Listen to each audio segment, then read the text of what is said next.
আকরাবু মিনাল কাবা, তার মানে হচ্ছে যে খানায় কাবার হতেও আমার রাসূলের উম্মতগণ অতি উত্তম। খানায় কাবা কাকে বলে? খানায় কাবা হচ্ছে আমাদের যে পশ্চিমে মানে সৌদি আরবের যে কাবা, ওটাকে খানায় কাবা বলা হয়। কাবা হচ্ছে 5 প্রকার: হাকিকি কাবা, মেজাজি কাবা, তারপর হচ্ছে কাবা কাউসার, দিল কাবা। এই 5টা কাবা, 5টা কাবার ভিতরে একটা কাবার কথা বলছি জাহেরি, যে আল মুমিনু আকরাবু মিনাল কাবা। তার মানে একজন মুমিনের সঙ্গে একজন মুমিনের দেখা হলে পরে আল্লাহর সঙ্গে দেখা হয়। একজন মুমিনের সঙ্গে আরেকজন মুমিনের দেখা হলে পরে আল্লাহর সঙ্গে দেখা হয়। এইবার গীতায় দেখেছি যে সাক্ষাৎ গুরু ভগবান, মানে সামনে যখন গুরু থাকে বুঝছে যে সম্মুখ গুরু হচ্ছে ভগবান। এটা সাধারণ মানুষ আমরা কি বলি, আর লালন সাহেব কি বলল?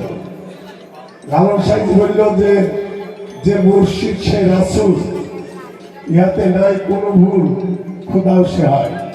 লালন কয় না একথা, একথা কোরআনে কয়। কোরআনে কোথায় বলল? কোরআনে সূরা কাহাফ বলল যে মাইয়া দলিল ফালান কাজে বিল্লাহি ওলিয়া মুর্শিদ। যে মুর্শিদ সে যদি রাসূল হয়, আর তাকে যদি রাসূল বলতে যদি আল্লাহ বলা হয়, তাহলে রাসূলকে সাহাবারা জিজ্ঞাসা করছেন যে হুজুর আল্লাহ কিরকম? বলেছিল যে আমাকে দেখেছ সেই আল্লাহকে দেখেছে,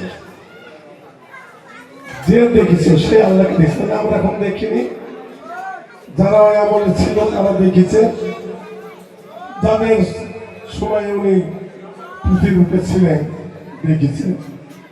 কথা হচ্ছে যে একজন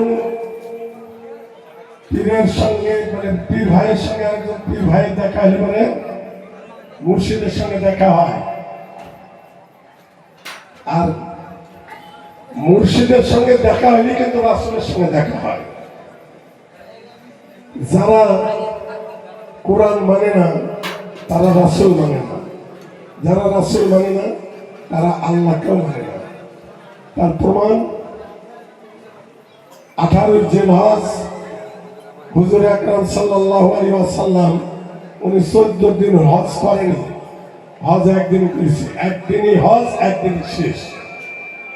বাকি দিনগুলো উমরা হজ বলা হয়। একদিনই উনি একদিনই হজ করছে, একদিনই হজ শেষ। তাই বিদায় হতে বললেন যে আনা মদিনাতুল ইলমে আলিউল বাবুহা। তার মানে আল্লাহর ওই নাজেলের চোখানে কিন্তু দাঁড়িয়ে গেল। জায়গাটার নাম হচ্ছে গাদির খুম। খুম শব্দের অর্থ হচ্ছে একটা জলাশয় জায়গা, মানে পানির জায়গা।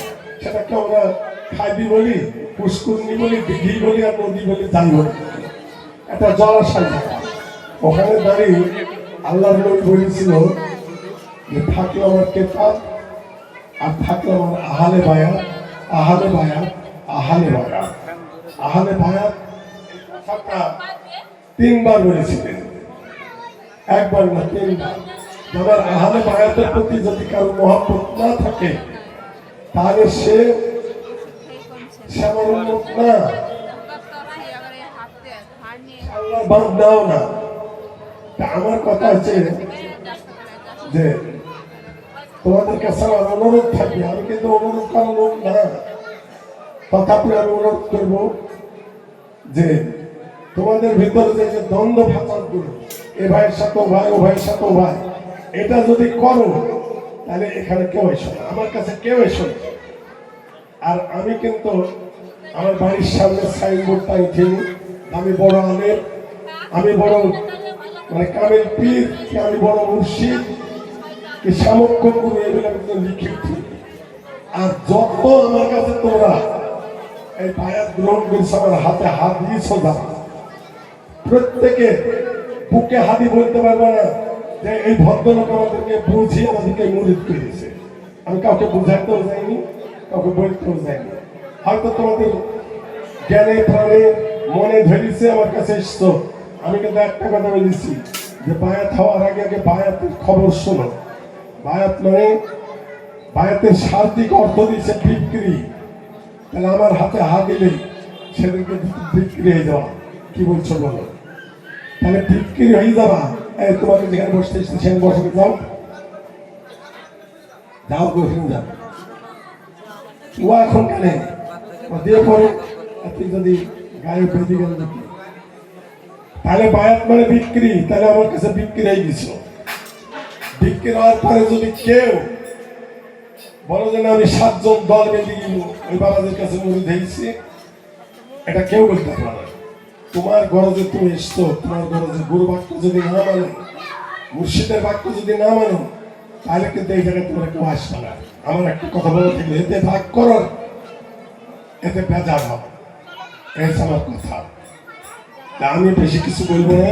আমি কথা শুধু আমার বায়াত, আমার হাতে যারা বায়াত আছে তাদেরকে। বা এই গুরুগিরি করা সহজ কথা না, শিষ্য ভক্ত হওয়া সহজ কথা না। কেন সহজ না? এখনো আমার দেশে বহুত লোক বেঁচে আছে। আমার হাল হকিকতের কথাটা যদি কারো কাছে শুনতে চাও শুনবা। আমি 18 বছর ধরে ইমামতি করেছি, 18 বছর ধরে ইমামতি করেছি। আমি কোন একটা বেটা আমার বলতে না, এখনো আমার পেছনে নামাজ পড়ার বহুত বেঁচে আছে। কেউ বলতে পারবে না যে এই বেটাকে আমরা এই মসজিদে সিন্নি খাইতে দেখছি বা সিন্নি খেয়েছি, কেউ বলতে পারবে না। বাপ, আমি তোমাদেরকে বারবার একটা কথা বলবো। আমি বলেছি যে পশু স্বভাবগুলো ছাড়ার জন্য গুরুর কাছে যাও। সে যে গুরুর কাছে যে ভক্ত গেছে, পাঁচ সাহেব বলে গেছে যে বলছে যে পশু হইতে এই জনম উদ্ধার পায় এই সাধুকুলে আসলে। তাহলে সাধু সঙ্গ ভালো সঙ্গ সে সঙ্গ আমার হলে কই? সাধু সঙ্গ হলে পারে পশু জন্ম হইতে উদ্ধার হলে। তাহলে পশু জন্ম থেকে